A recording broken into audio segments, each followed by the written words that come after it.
జీవితం చాలా చిన్నది, కానీ దాని విలువ మాత్రం అమూల్యం.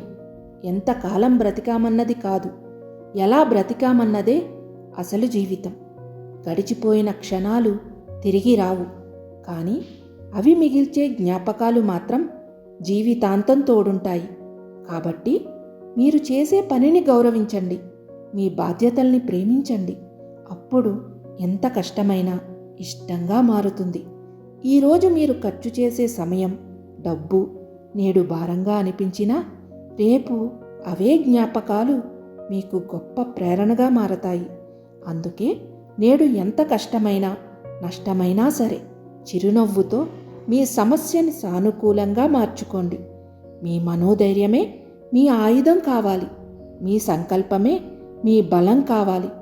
ఆ బలంతోనే ఏదో ఒకరోజు ఆ ప్రగతి శిఖరాలపై మీరు సర్వశ్రేష్టమైన విజేతగా తప్పక నిలుస్తారు. నిజమే కదా?